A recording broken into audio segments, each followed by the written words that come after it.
है गाइस। देखिए हम सीटेट के क्वेश्चन जो प्रीवियस ईयर के क्वेश्चन कर रहे थे मैथ में, वो भी पेपर 2 के लिए, तो उसी में से ये भी प्रीवियस ईयर में क्वेश्चन पूछे गए हैं, इसी को हम आगे कंटिन्यू करते हैं। देखिए देखिए हमारा क्वेश्चन है, किसी त्रिभुज एबीसी की भुजा बीसी पर पी एक बिंदु इस प्रकार स्थित है कि angle P A C 40 degree है, angle A C B 35 degree है। यदि सी बी को क्यू तक बढ़ाए, पहले सुनो। देखो इसमें करना क्या रहता है भी, इस टाइप का क्वेश्चन हो, पहले इसमें लैंग्वेज लैंग्वेज पढ़ो और उस पे आधारित क्वेश्चन बनाओ, ठीक है। तो इसने क्या बोला, एक त्रिभुज ए बी सी है, तो हमने एक त्रिभुज बनाया ए बी सी, ठीक है, त्रिभुज A B C, A B और ये हो गया सी। भुजा बी सी पर एक बिंदु पी इस प्रकार स्थित है। ये देखो, इस भुजा बी सी पर एक बिंदु कौन सा है, पी है, ठीक है। इस प्रकार स्थित है कि पी ए सी, ये कोई बिंदु स्थित है। पी ए सी कितना है, ये दिया है हमें 40 डिग्री, क्लियर। और angle A C B, sorry A C B, हमेशा बीच वाला देखा करो इसमें, तो वही एंगल दिया रहता है इसका, ठीक है। और इसमें जैसे ए सी बी दिया, तो इसमें बीच वाला देखा करो, बीच वाला जो दिया है वही एंगल दिया। तो ए सी बी कितना है, ए है हमारा 35 डिग्री, क्लियर हुआ, ठीक है। अब देखो सी बी को क्यू तक बढ़ाया जाता है, तो सी बी को हम क्या कर रहे हैं, इसको आगे बढ़ा दो, इसे बढ़ा दिए, बढ़ाने के इसको क्या करो, मिला दो। सी बी को कहाँ तक बढ़ा रहा है, क्यू तक बढ़ा रहा है। तो ए बी बराबर ए पी, तो ए बी जो ए बी है बराबर है ए पी के, क्लियर है। तो ए बी बराबर ए पी, तो एंगल ए बी क्यू, तो ए वी क्यू मतलब हमें ए वाला एंगल ज्ञात करना, ठीक है। हमें क्या निकालना है, angle A V Q find out करना है। तो देखो अब सुनना, जैसे यहाँ से स्टार्ट करोगे, देखो 4 3 7 75 है ये दोनों का, तो त्रिभुज के तीनों कोणों का योग कितना होता है, 180।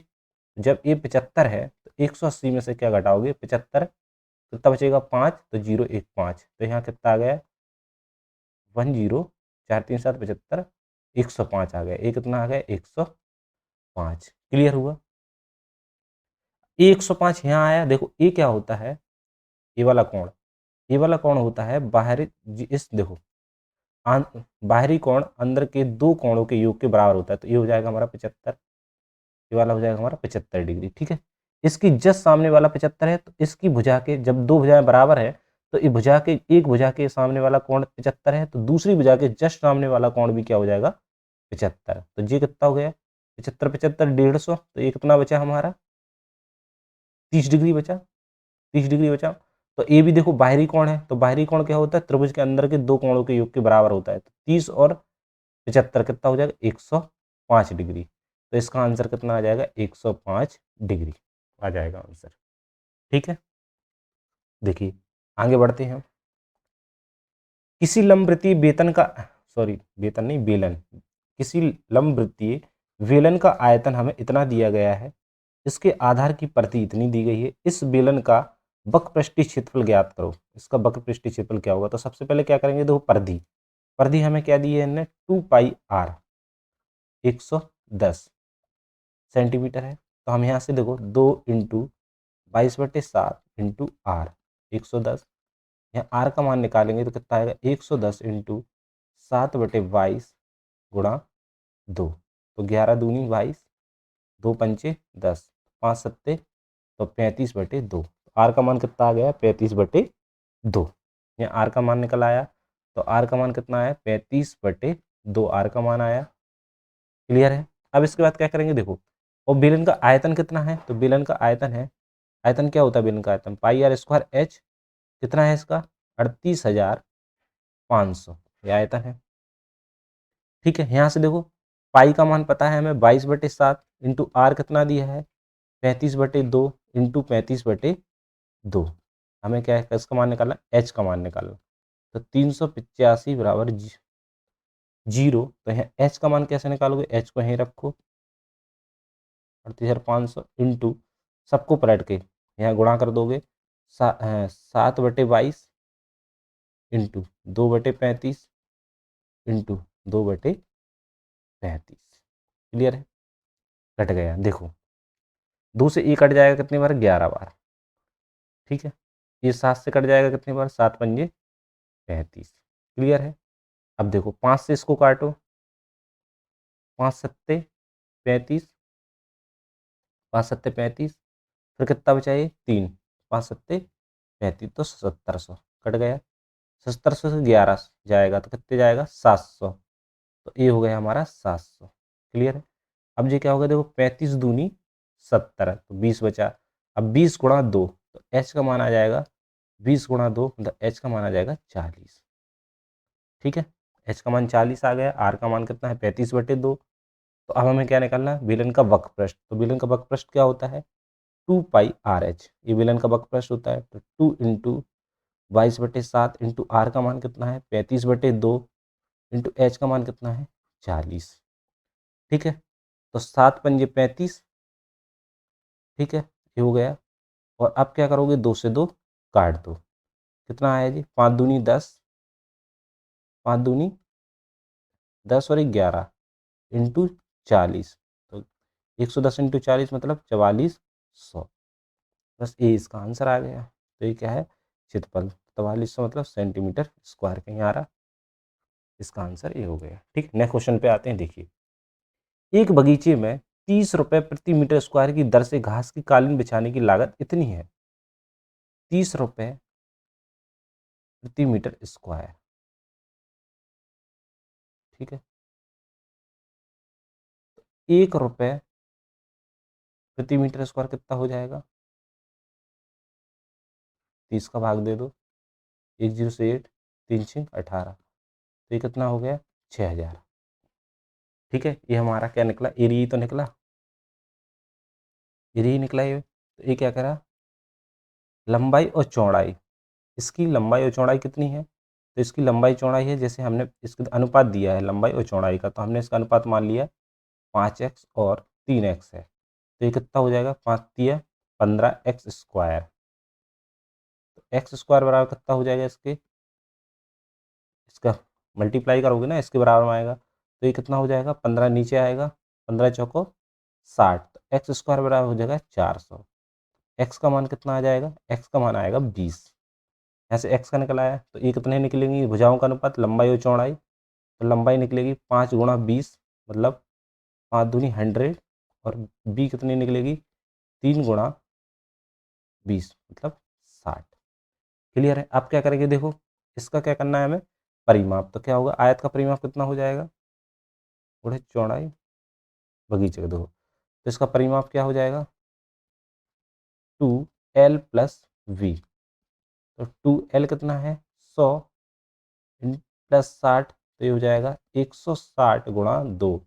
फिर इसमें क्या करोगे, देखो 50 रुपये पर मीटर के स्क्वायर से बगीचे की चारों बाड़ लगाने की लागत, तो हम इसमें गुणा कर देंगे 50 का, तो कितना आ जाएगा जी, 116 दूनी 32, 20 इंटू 5 जीरो, तो कितना आ जाएगा ये, 5 दूनी 10, 5 15, 1 16, ठीक है।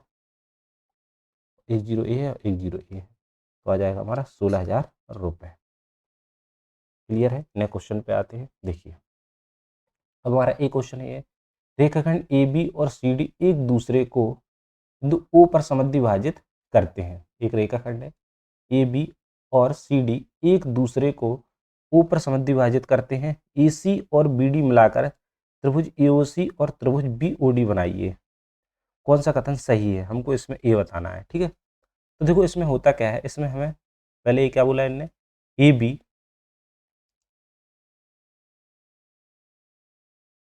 त्रिभुज ए ओ सी,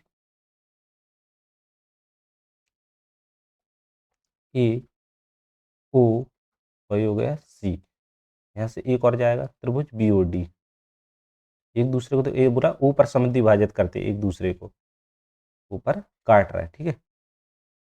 ये हमने आ गया, त्रिभुज क्या हो जाएगा, ए ओ सी वी ओ डी, ये हो जाएगा, क्लियर है। ये हुआ, ये हो क्या होगा, ये क्या है, इनके समद्वि विभाजित कर रहा है, तो इसके दोनों कोण बराबर होंगे। तो इसमें देखो हमें क्या बोल रहा है, तो कौन से हैं, देखो त्रिभुज ए ओ सी तथा त्रिभुज V O D, V O D, ठीक है। तो देखो इसमें क्या हो रहा है, ए बी और सी डी एक दूसरे से विभाजित कर रहा है, तो इसमें क्या होगा, देखो इस वाले की भुजा इसके बराबर होगी और इस वाले की भुजा इसके बराबर होगी, तो हम लिखेंगे ए सी बराबर है, सॉरी, ओ ए बराबर है ओ बी के, क्लियर है, ओ ए बराबर है ओ बी के, और ओ सी बराबर है ओ डी के, भुजा भुजा मिल गई। और क्या मिल रहा है इसमें, एक कोण मिल रहा है, तो कोण क्या है, ए, देखो ये दोनों कोण, तो कोण क्या है, एंगल ए ओ सी बराबर एंगल वी ओ डी। ये कौन से कोण है, इस वाले कोण को बोलते हैं हम शीर्षाभिमुख कोण बोलते हैं हम इसे, शीर्षाभिमुख कोण बोलते हैं इसे हम, ठीक है। तो इसमें देखो क्या क्या हो रही, भुजा कोण भुजा, तो इसमें कौन सी लग रही, भुजा कोण भुजा वाली सर्वांग समता लग रही है, ठीक है। तो इसमें भुजा कोण भुजा वाली लग रही, इसमें ये वाला इसका क्या हो जाएगा, आंसर, ठीक है। नेक्स्ट क्वेश्चन पे आते हैं, देखिए गणित की कक्षा में छात्रों को हल करने के लिए एक प्रश्न दिया गया है, परिमाप 24 सेंटीमीटर वाले 3 विभिन्न आयतों की लंबाई और चौड़ाई क्या होगी, ठीक है। इन क्वेश्चनों में क्या करना है हमें, देखो आंसर देंगे अब जो बच्चे, ठीक, कथन कौन सा सही हुआ था। इस प्रश्न को हल करने के लिए पुनः स्मरण और पुनरुत्पादन कौशल का होना आवश्यक है। छात्रों में गणित की रचनात्मक विकसित करने के लिए शिक्षक को, इसमें से हमें ये देखना पड़ता है कि कौन सा सबसे बेस्ट आंसर है इसका, यानी शिक्षक को मुक्त उत्तर देने वाले प्रश्नों को का उपयोग करना चाहिए, या यह प्रश्न विद्यार्थी की परिमाप की समझ को बाधित करती है, तो ये तो होगा नहीं, ये भी नहीं होगा, ठीक है। इस प्रश्न को हल करने के लिए केवल परिकलन, केवल वाला नहीं होता, नेगेटिव, इसमें सिर्फ आंसर सबसे अप्रोप्रिएट जो है अपना सही आंसर है दूसरा। देखो गणित चिंतन का एक तरीका है क्योंकि यह विद्यार्थियों को उपपत्ति में व्यस्त और नमूने को परखने के अवसर उपलब्ध कराता है। उपपत्ति हमने देखा है, हमने उसमें पढ़ी है, जो रचनाएं रहते उपपत्ति करते हैं, अवसर उपलब्ध कराता है, जहाँ अवसर आ जाता है तो ये बिल्कुल ये ज़्यादा पॉइंट माना जाता है। समस्या समाधान करते हुए छात्र सूत्रों और संकेतों को, ये वाला नेगेटिव पॉइंट है, ठीक है। तो ये टैग वर्ड नेगेटिव है, कौन सा, नेगेटिव टैग वर्ड है, ठीक है। ये तो होगा नहीं। विद्यार्थी नए और विभिन्न प्रश्नों को हल करने के लिए उपयुक्त नीति का उपयोग करते हैं, तो इसका हो जाएगा ए और सी आंसर। देखो